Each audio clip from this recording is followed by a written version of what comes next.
The same month, deputies say they watched as another corrections officer, Kiana Thompson, picked up drugs from the mother of an inmate and told investigators she planned to smuggle them into the jail. Hell to the no, no.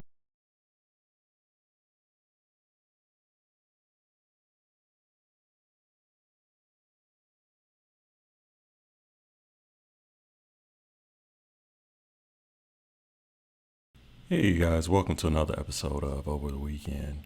Today we got a new video, this one coming out of Cleveland.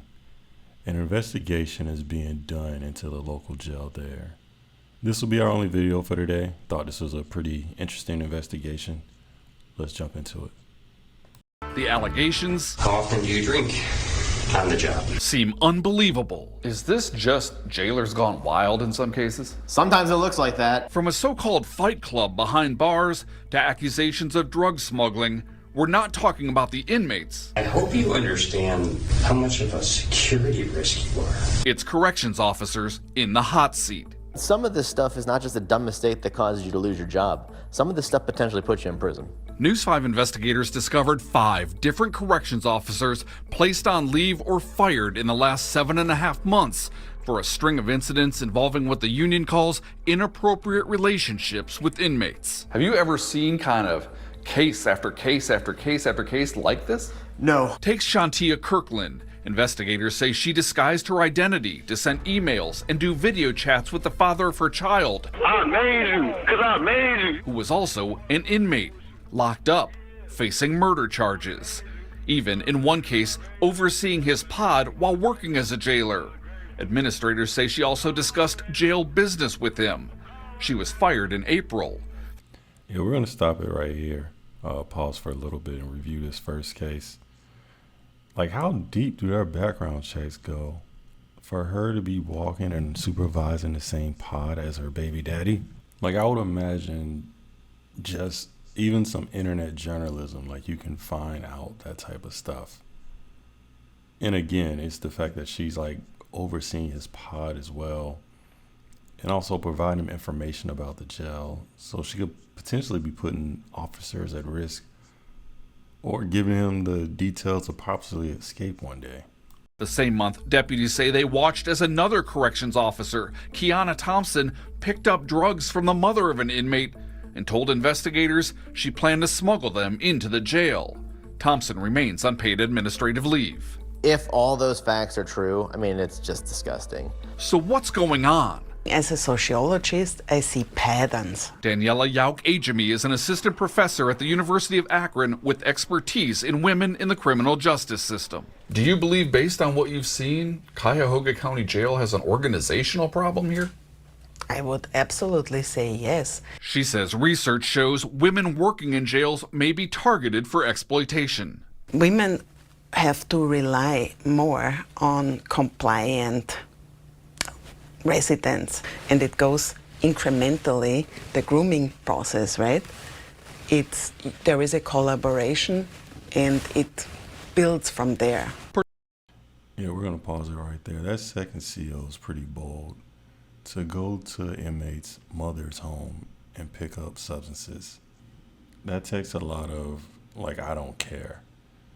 And even on top of that, like, before she was able to, she said her goal was to get it into the facility. That's insane. But what do you guys think about where they're trying to go with this? I guess women are now, I guess it makes sense. I was thinking more so from a physical standpoint before, but I guess they're saying mentally now women are more vulnerable to, I guess, being corrupted, according to this lady. What do you guys think in the comments? Let's jump back into the video. Particularly at risk, she says, newer corrections officers. Toyana Lard was on the job less than a year when a supervisor caught Lard engaged in what investigators called horseplay with an inmate.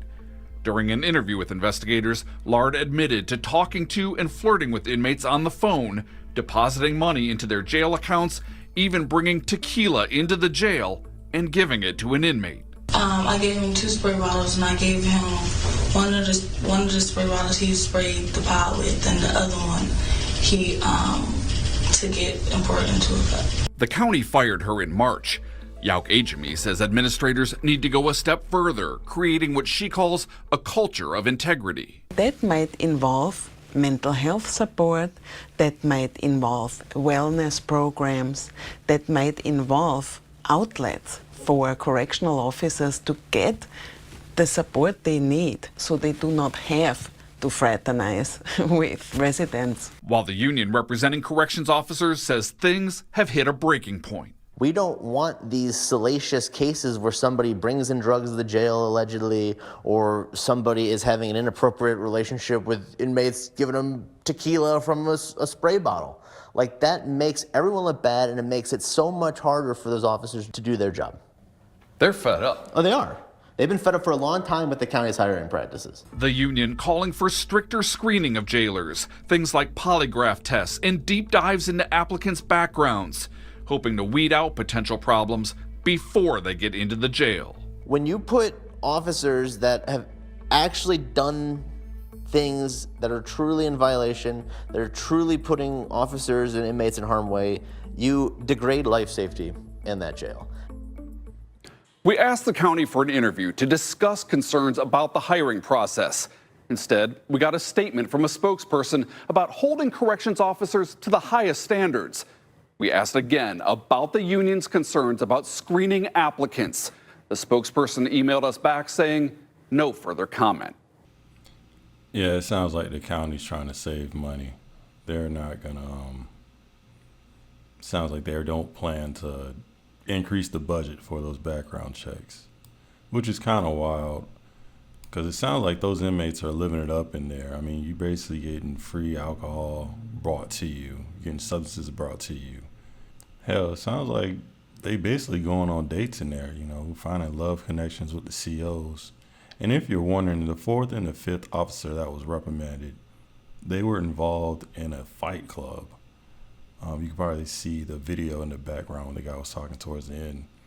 They would have inmates line up and basically they would just go fight. And it would be supervised by these 2 officers as they went into the showers and did so. Before I got into this story, I didn't realize the gender dynamics. Curious to see what you guys' thoughts are on that. This isn't exactly a red pill channel. So, you know, like I said earlier, I knew physically women would be more vulnerable to, you know, attacks and stuff like that. But, you know, at least the way they are trying to make it seem on the news broadcast, they also need emotional support as well. But to be honest, if things continue this way, I would imagine it's gonna, you know, get to a point where they're gonna have a Louisiana situation where basically they'll get the info they need, and, you know, one of the guards will let them out, or, you know, well, hell, you already had one CO telling her baby daddy the jail business, so it's not far-fetched to think that, you know, it could get to that point where they'll just give them the keys and just kind of let them walk out. But be sure to subscribe. I plan to cover more videos like this. Peace. See you guys next time.